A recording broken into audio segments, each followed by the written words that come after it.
but most revealing of all were the various heroic attempts to prove the infectious nature of this disease, using volunteers.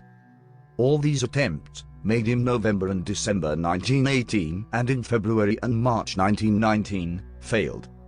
One medical team in Boston, working for the United States Public Health Service, tried to infect 100 healthy volunteers between the ages of 18 and 25. Their efforts were impressive and make entertaining reading. We collected the material and mucus secretions of the mouth and nose and throat and bronchi from cases of the disease and transferred this to our volunteers.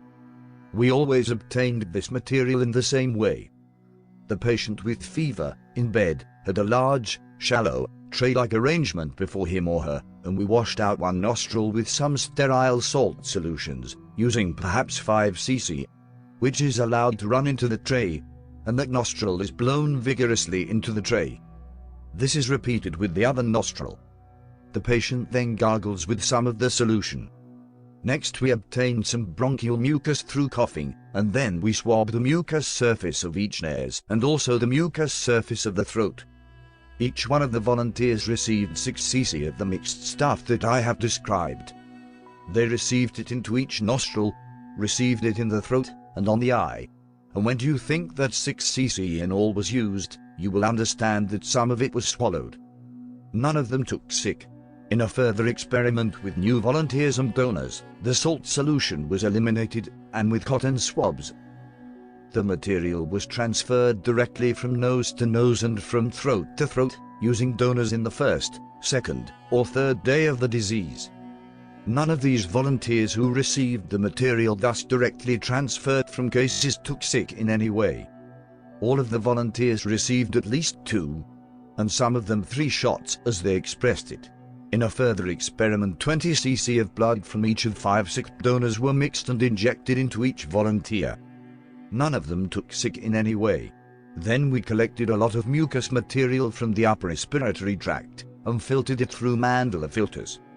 This filtrate was injected into 10 volunteers, each one receiving 3.5 cc subcutaneously, and none of these took sick in any way. Then a further attempt was made to transfer the disease in the natural way, using fresh volunteers and donors. The volunteer was led up to the bedside of the patient. He was introduced. He sat down alongside the bed of the patients. They shook hands, and by instructions, he got as close as he conveniently could, and they talked for 5 minutes. At the end of the 5 minutes, the patient breathed out as hard as he could, while the volunteer, muzzle to muzzle in accordance with his instructions, about 2 inches between the two, received this expired breath, and at the same time was breathing in as the patient breathed out. After they had done this for 5 times, the patient coughed directly into the face of the volunteer, face to face, 5 different times. Then he moved to the next patient whom we had selected, and repeated this, and so on, until this volunteer had had that sort of contact with 10 different cases of influenza, in different stages of the disease, mostly fresh cases, none of them more than 3 days old. None of them took sick in any way. We entered the outbreak with a notion that we knew the cause of the disease, and were quite sure we knew how it was transmitted from person to person. Perhaps, concluded Dr. Milton Racine, if we have learned anything, it is that we are not quite sure what we know about the disease. Earlier attempts to demonstrate contagion in horses had met with the same resounding failure. Healthy horses were kept in close contact with sick ones during all stages of the disease. Nose bags were kept on horses that had nasal discharges and high temperatures. Those nose bags were used to contain food for other horses which, however, stubbornly remained healthy.